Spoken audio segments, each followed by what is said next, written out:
Big Jaden is on the horizon for New Albany's signature event, Harvest Homecoming. The festival stepping up security after the death of a teenager in a triple shooting last year. WDRB's Richard Essex says he found out this year people can expect a much different festival. Harvest Homecoming in New Albany is one of the oldest festivals in the state. And when the crowds converge here in about a month, it will not be like last year. And then people are popping off, right? The youth is literally gone wild. October 12th, 2024, a few minutes before 10, someone started shooting. Not just someone, but a couple of people. Brendan Hagan, Michelle Nassy were both shot, and 18-year-old Bryce Gerlach was shot and killed. Police say they were innocent victims, caught in the middle of at least two groups with guns. And it's such a sad state of affairs that parents can't even allow their kids to go as teenagers on their own. The shooting happened in the rides area, and according to the city of New Albany, a plan for rides has not been submitted yet for this year's festival. The changes coming this year, the festival will close an hour earlier on Friday and Saturday. Organizers are planning a new security fence. It is unclear if the fence will surround the entire event or just certain areas. Organizers also plan to add more lights in the downtown area, along with a new police security camera system, and expect an increase in the number of police officers you see on the street. I'm not feeling the fence. Cameras are always good, just in general for downtown, for property and whatnot. Lights, always good. Closing an hour early, doesn't matter. Fence, no good. The iconic Lady Tron Diner in downtown New Albany is right in the middle of Harvest Homecoming Festival. They see everything that happens downtown, and they have a solution that goes beyond police and city planning. You just have to try to make the world a better place yourself and hope it rubs off on others. This year's Harvest Homecoming starts with a parade on October 4th, followed by booth days from October 9th to the 12th. In New Albany, Richard Essex, WDRB News. An annual 5K that raises funding for a rare cancer returned to downtown Louisville today. More than 700 people participated in the race to cure sarcoma at Waterfront Park. Sarcoma makes up just 1% of all adult cancer and 20% of childhood cancer here in the U.S. Organizers say sarcoma is called the forgotten cancer. Awareness is so important and research funding is so important because sarcoma is considered a rare cancer. And it affects so few patients that there's little investment and there's little awareness about sarcoma. Most people, when they're diagnosed with sarcoma, have never heard of it before. And many medical oncologists haven't treated sarcoma patients because there's just not that many.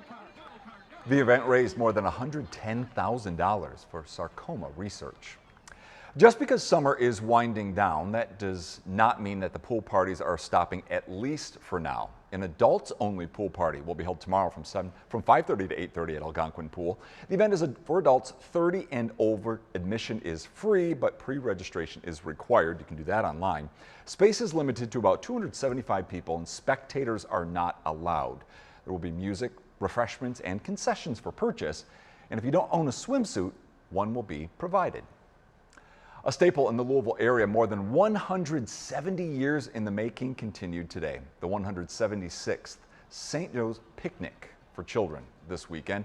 The famous chicken dinners were replaced this year with several food truck options. The annual fundraiser for St. Joseph Children's Home usually draws tens of thousands of people for a lot of fun and games, live music, play areas, and of course all that food.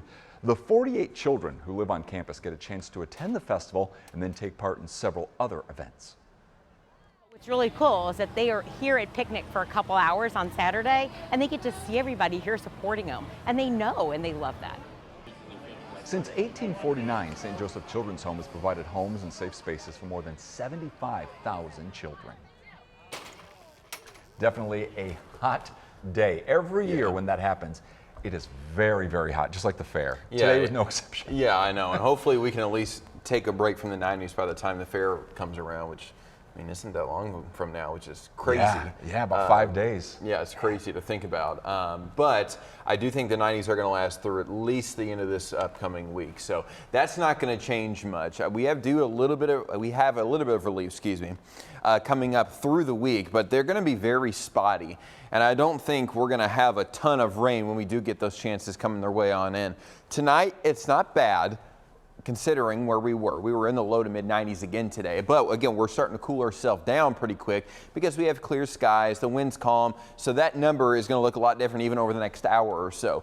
In Louisville with urban heat island, we're still hanging around 85. Dew points actually come down and mix down a little, so it actually doesn't feel too bad out there in Louisville right now. 83 in St. Matthews, PRP, you're sitting at 80 right now. There's a 10-degree difference between Sellersburg and the airport with that urban heat island in full effect. The mid 70s and upper 70s outside the city, but again, it's that right there that makes it feel a little more uncomfortable. Dew points in low to mid 70s, it's pretty gross. It's not as bad as it was a couple of weeks ago because we had dew points a little even higher than that, and we had temperatures in the mid 90s. So we're taking a step back. We're not quite to that threshold, but it doesn't mean it wasn't hot and humid today. And we could only get a couple little pop-ups out there that we had later on or earlier this evening. But now they're gone and we are completely dry for the moment, and we'll probably end up staying dry through the evening as well. Again, mostly clear skies, calm wind. That allows for what's called radiational cooling. It means we can cool off a lot quicker with those scenarios in place, and that's what we've got tonight. So I've got to sit around 74 by tomorrow morning, waking up on our Sunday, and it's going to be a quick warm up again tomorrow. The only difference with tomorrow compared to today is I am going to throw in a small 10% chance of rain for a couple more pop-ups compared to what we saw today, and I think we may be able to get maybe a degree or two warmer. 92, 93 even, I don't think is impossible for tomorrow. Again, it's hot, it's humid, it's going to feel more like the mid 90s, maybe upper 90s, worst case scenario for tomorrow. You see, this becomes a trend. These very spotty looking storms where some days it's not even worth a 10% chance of rain, but it's not enough to bring down our temperatures. A lot of these days stick around the low 90s. Tuesday, I bumped us up to a 30% chance. Same thing for Wednesday. I think if we're going to see a better chance for coverage in terms of storms, it's going to be Tuesday and heading into early Wednesday. But again, it's not enough to really change our temperatures. So low 90s will be the trend for almost every single day of the upcoming week. And while there are some rain chances Tuesday through Thursday mainly, it's going to be very spotty. 10% chance tonight. I can't roll out another stray shower, but now that a lot of them have gone off already, we should be dry from here on out. 74 tomorrow morning. It should be a pretty comfortable start, but in the afternoon, not so much.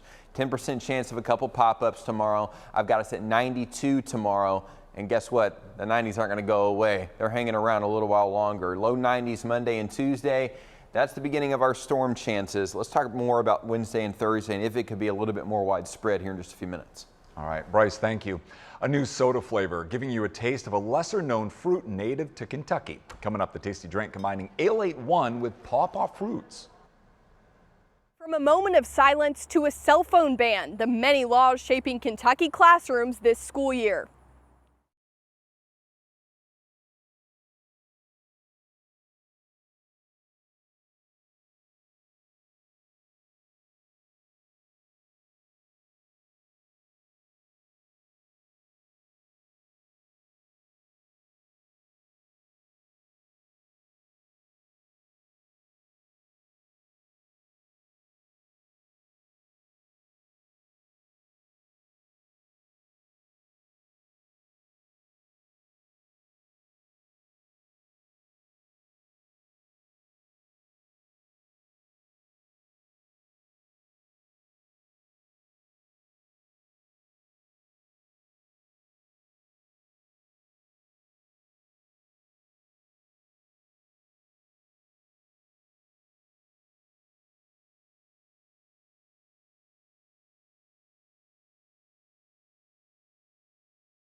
Special birthday celebration today that's heads and shoulders above the rest. The Louisville Zoo hosted a birthday party for Nyasi, the giraffe's first birthday. Zoogoers could watch him eat a special cake and chat with his keepers.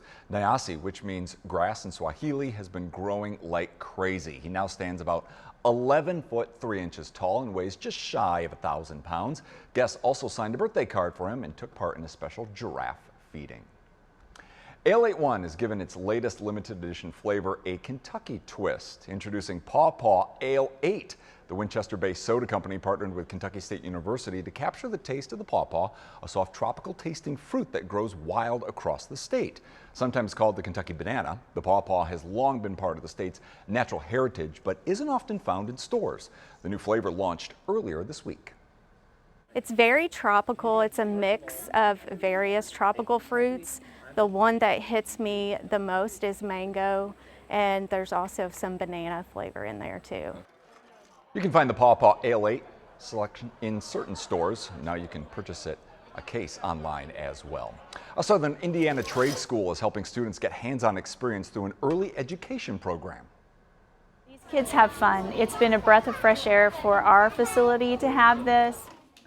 How the program is benefiting high schoolers and parents in Indiana.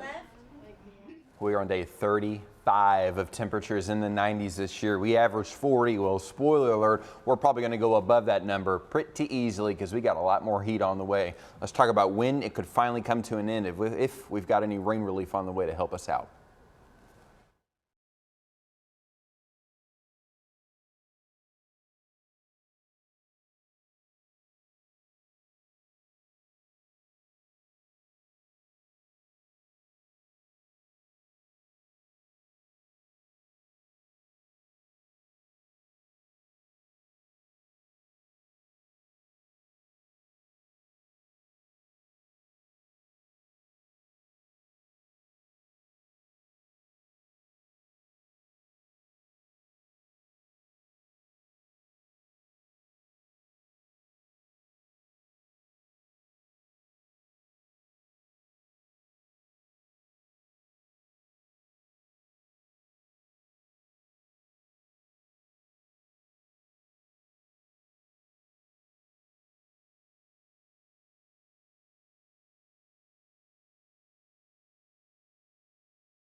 A man charged with murder following a double shooting appeared before a judge today.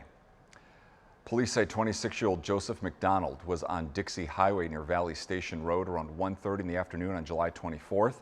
There, police found a man who was shot and died later at the hospital. A woman who was also shot was taken to the hospital but had non-life-threatening injuries. McDonald is facing murder and assault charges. His cash bond was set at $250,000. He's due back in court August 18th. A man charged in connection to intentionally setting a high school on fire pled not guilty in court today. 18-year-old Caleb Pierce was charged with second-degree arson, burglary, and criminal mischief. The fire happened August 1st in the Health Science Building of Moore High School. It caused $1 million in damages. He was given a $50,000 bond and then home incarceration until his next trial date on August 18th.